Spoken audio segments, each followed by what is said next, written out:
India Today Global is here at the Raisina Dialogue, and with me is Mr. Yurash. He's the youngest ever Member of Parliament from Ukraine. So thank you, Mr. Yurash, for speaking to us. Pleasure's all mine. Thank you very much for having me.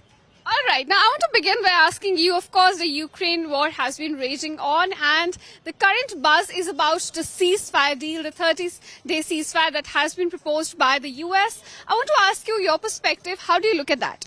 Nobody wants peace more than Ukraine. Nobody has suffered more than Ukraine. And for us, peace is the goal of it all. The basic problem is the same.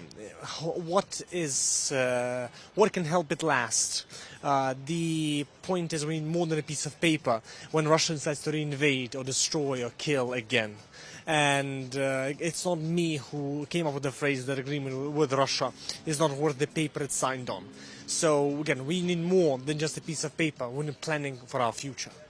All right, you seem to be talking about long-lasting peace, sustainable peace. Or lasting peace at the very least. Exactly. I want to ask you, with the kind of way Donald Trump has been approaching the peace deal, do you think it's going to be like a hasty deal that might favor Russia at the end of the day?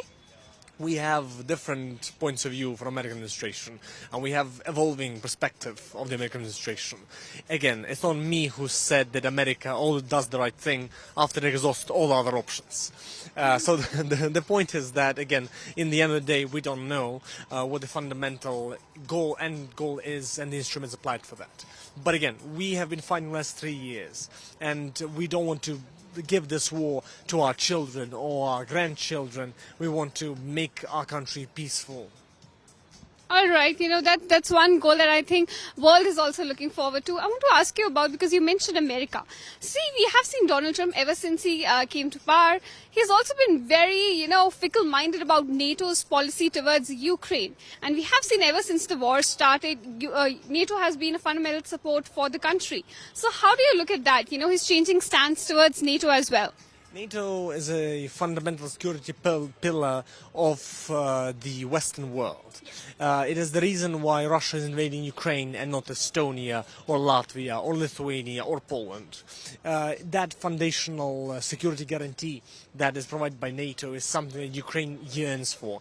And every single member of Parliament of Ukraine, when he swears into the office, he swears in our constitution, which is one of the fundamental parts of it has the fact that Ukraine needs to pursue NATO and the European Union as that institutional home Ukraine wants to return to.